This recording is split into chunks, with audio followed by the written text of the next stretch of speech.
अस्सलाम वालेकुम। सो javelin throw का फर्स्ट राउंड जो है वो फर्स्ट ट्राई कंप्लीट हुई है अभी, और 12 एथलीट्स ने इसमें जो है वो आपने देखा पार्टिसिपेट किया। और उसमें से जो है वो हमारे अरशद नदीम जो हैं वो 6th नंबर पर रहे हैं विद 82 पॉइंट समथिंग। आल्दो में फील हुआ कि मे बी जब वो थ्रो कर रहे थे तो थोड़ा सा लूज़, अगर आप देखें इस तरफ तो लाइव हमने चलाया हुआ है जापान से। और आई होप कि हम बड़ी दुआएं कर रहे हैं क्योंकि यहाँ से करीब है।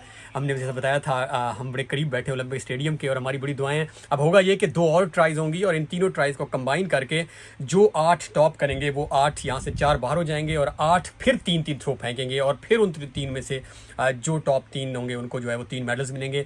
हमारी दुआएं साथ हैं आज जापान से, और आई होप पूरा पाकिस्तान, जिस तरह मैं देख रहा हूँ इस वक्त लाइव बैठा है और वो देख रहे हैं, तो मेरे ख्याल में इंशाल्लाह ताला वो आज कोई ना कोई मेडल ज़रूर लेंगे। और अगर इनकेस मेडल नहीं भी लेते तो मेरे ख्याल में स्टिल वो ऑलरेडी जिस लेवल से, जिस तरह की फैसिलिटीज़ ना होने की बराबर थी और वो यहाँ तक पहुँच गए हैं, तो he is already a champion. So best of luck Arshad Nadeem, and I hope कि एक मेडल हमारे पास ज़रूर आएगा। पाकिस्तान जिंदाबाद। जिंदाबाद।